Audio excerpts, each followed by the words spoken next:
Hello friends, नमस्कार. मी doctor Aparna.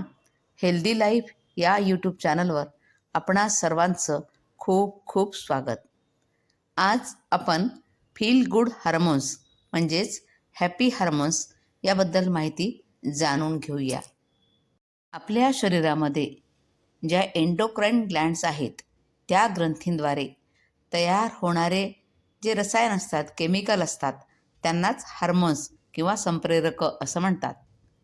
हे hormone शरीरामध्ये रक्तासोबत पसरले जातात आणि हे हार्मोन्स मेंदूच्या संदेशवाहकाचं काम करतात. तसंच या शरीराच्या अनेक प्रक्रियांमध्ये देखील हे हार्मोन्स समाविष्ट असतात.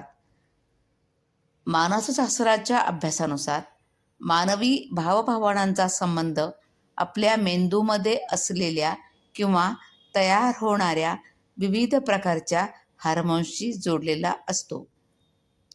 जे हार्मोन्स व्यक्तीच्या मूडमध्ये आनंद किंवा हॅपीनेस म्हणूया आपण, ते आणण्यासाठी कारणीभूत असतात, अशा हार्मोन्सना हॅपी हार्मोन्स म्हटलं जातं.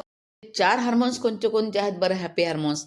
ते म्हणजे डोपामाइन, सेरोटोनिन, एंडॉर्फिन्स आणि ऑक्सिटोसिन. त्यापैकी सेरोटोनिन हे हार्मोन आपल्या पोटाशी संबंधित असतं. हे हार्मोन आपली पचनक्रिया सुदृढ ठेवण्यासाठी मदत करत असतं. त्यासोबतच झोप, अध्ययनाची क्षमता आणि आठवणी या घटकांवर नियंत्रण मिळवण्यासाठी हे सेरोटोनिन हार्मोन मदत करत असतं. बरं, हे सेरोटोनिन हार्मोन कशाने वाढतं बरं आपल्या शरीरामध्ये? आपण जर एखादं काम, कुठलंही काम केलं असेल की ज्याने दुसऱ्यांना फायदा होतो, तेव्हा जे आपल्याला समाधान मिळतं, त्यावेळी आपल्यामध्ये हे सेरोटोनिन हार्मोन वाढत असतं.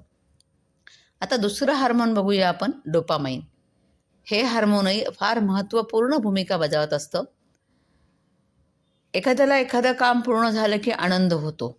तो आनंद कशामुळे होतो? तर हे डोपामाइन हार्मोन वाढल्यामुळे होत असतो. आनंदी क्षण, अनुभव, अध्ययन, आठवणी या घटकांशी डोपामाइन हे संबंधित असतं. आणि कोणी आपली प्रशंसा केली की आपली तारीफ केली, वा वा खूप छान आहे वगैरे असं म्हटलं की आपलं हे डोपामाइन वाढत असतं. किंवा काही आपण नवी खरेदी केली, काही शॉपिंग केलं, तेव्हा आपल्याला हे आपलं डोपामाइन हे वाढत असतं. आता बघा, मी यूट्यूबचे व्हिडिओ बनवते, मला लाईक्स जास्त मिळाले किंवा माझा व्हिडिओ खूप लाईक्स देऊन गेला की मला खूप छान वाटतं, तेव्हा माझं डोपामाइन वाढत असतं. आता तिसरं हार्मोन बघूया आपण, ऑक्सिटोसिन. आता हे ऑक्सिटोसिन हार्मोन जे आहे ते या संप्रेरकामुळे काय होतं, प्रेमाची भावना निर्माण होते.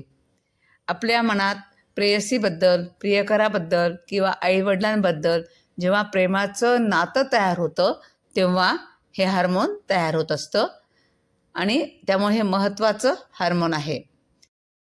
आणि या ऑक्सिटोसिन हार्मोनला लव हार्मोन असं सुद्धा म्हणतात. या ऑक्सिटोसिन हार्मोनचा संबंध अपत्य जन्माच्या वेळी असतो. शिवाय स्तनपान करताना किंवा आईमध्ये आणि बाळामध्ये जे बॉन्डिंग होतं, तेव्हा हे ऑक्सिटोसिन हार्मोन वाढलेलं असतं. त्यासोबतच नात्यामध्ये जिव्हाळा, सहानुभूती प्रस्थापित करणं, अशा गोष्टीमध्ये आपल्याला हे ऑक्सिटोसिन हार्मोन मदत करत असतं. आणि मुन्नाभाईची जादू की जप्पी आठवते का? तेव्हासुद्धा हे ऑक्सिटोसिन हार्मोन वाढत असतं. आणि चौथं जे हॅपी हार्मोन आहे ते म्हणजे एंडोर्फिन. ते आपल्या मनाला शांत ठेवण्याचं काम करतं.